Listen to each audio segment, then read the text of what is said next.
ka-safety, good morning sa inyong lahat. Nandito pala ako ngayon sa may Padre Burgos at kami ay papasyal doon sa Limasawa. So ito yung sasakyan namin. So ngayon, kita-kits tayo doon sa Limasawa. Okay. Mga ka-safety, kung nakita nyo, ito yung munisipyo ng Limasawa.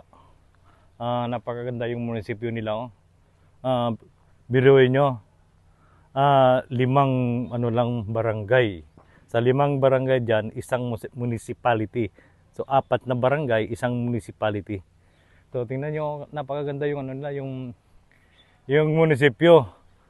At saka yung sinabi ko nga, yung kalsada, napakaganda yung kalsada nila. Ito yung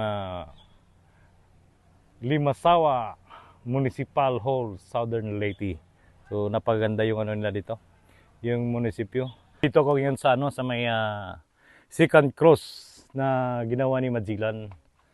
So ito yung pangalawang malaking cross. Yung yung malaking cross yun doon sa baba yung pinagmisahan.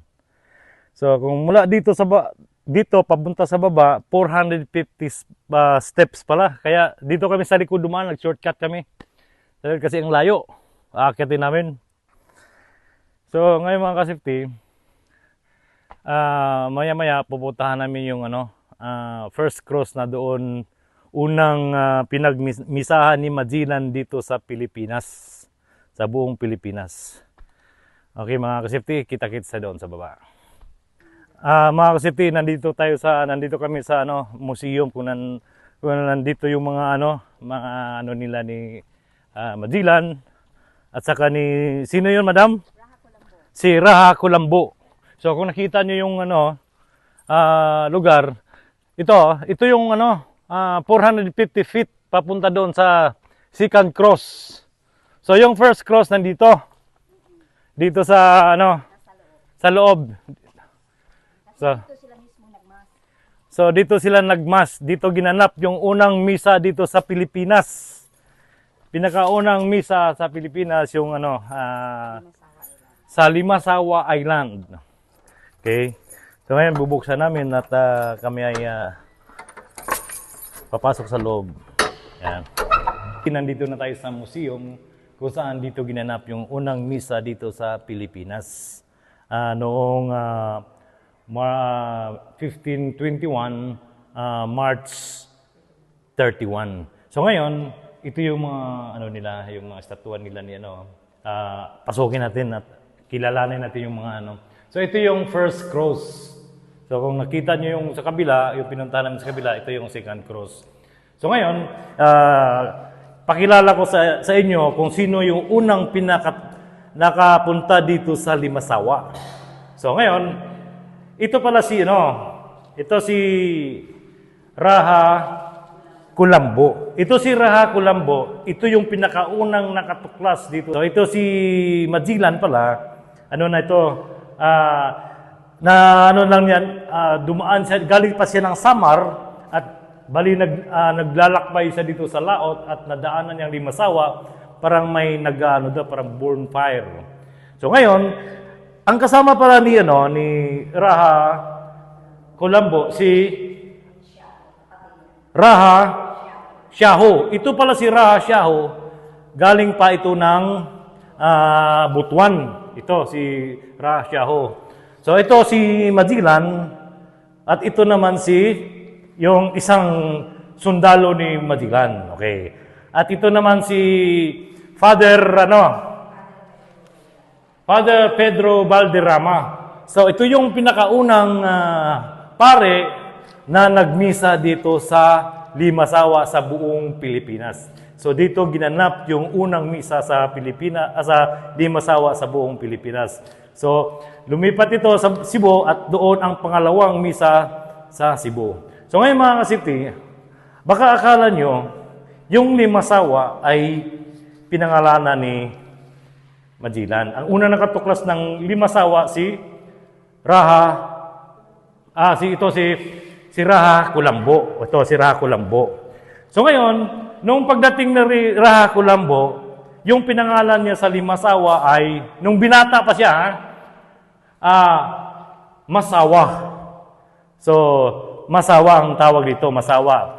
Nung nagkakaroon na siya ng asawa, kaya tinatawag na 5 sawa.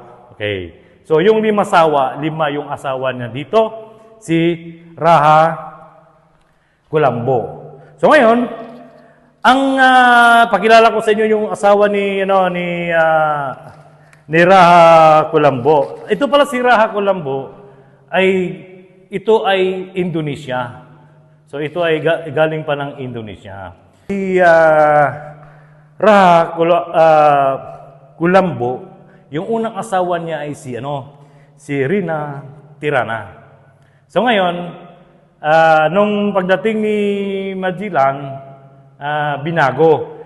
Yun ang tinawag na Triana. Ito na yung municipality ng Limasawa. Okay. So yung pangalawang asawa naman ito ni Raha Kulambo ay si Rina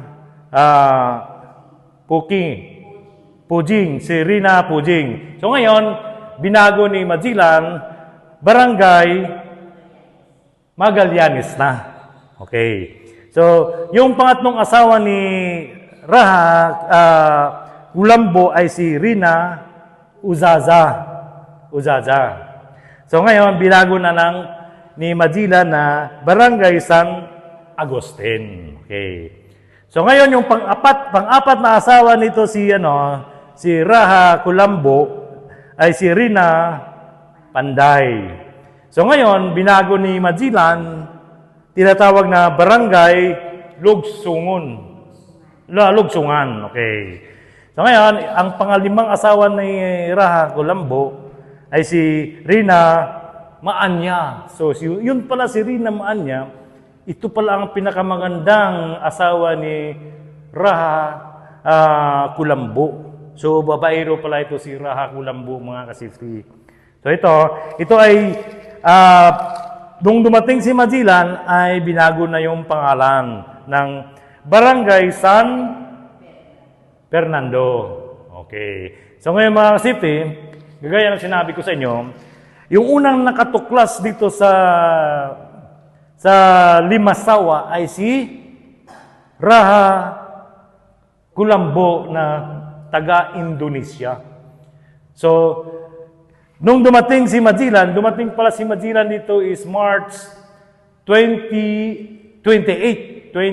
March 28. So, itong dalawa pala ito, yung Raha na taga-Agusan at taga-Butuan, at saka ito si Raha na taga-Indonesia, sila palang unang tao nakapunta dito sa Limasawa. At ito si Raha Kulambo, ito ay babaero, nagkakaroon ng 5 asawa.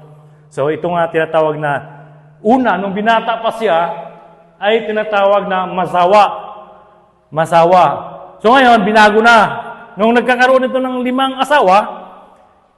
asawa, ang tawag dito ay, dito sa lugar na ito ay Limasawa. So, ang ibig sabihin ng Limasawa, 5 ang asawa ni Raha Kulambo. Yun pala ang istorya ng Limasawa. Hindi pala si Magellan ang may 5 asawa. Ito pala si Raha Kulambo.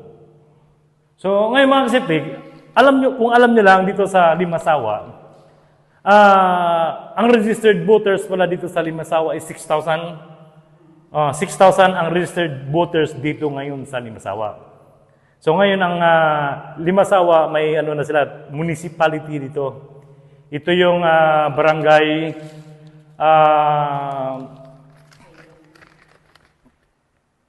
Triana. Ito yung municipality ng Limasawa, ang Triana. So, ngayon mga kasipti, ito, tingnan nyo to. So, every March 31, lahat ng mga buong tao sa Pilipinas mo punta dito, nagsiselebrate ng tawag nito yung founding day dito sa Limasawa. Okay. So, mga kasipti, ito si Raha Kulambo, babaero pala ito, galing Indonesia. Hindi pala si Magellan ang babaero. Kasi ang alam ko lang nung nag-aaral pa ko, kaya ito tinatawag na Limasawa dahil kay Magellan, hindi pala. Ito pala si Raha Kulambo nga galing Indonesia. Okay. So ngayon mga kasipti, Iikutin pa natin yung buong Limasawa kasi ngayong araw ko lang ito napuntahan mula nung bata pa ako. Itong Limasawa, yung lugar namin katapat lang. Southern Leyte. Itong Limasawa, part ito ng Southern Leyte. So ngayon, ikutin natin yung buong Limasawa.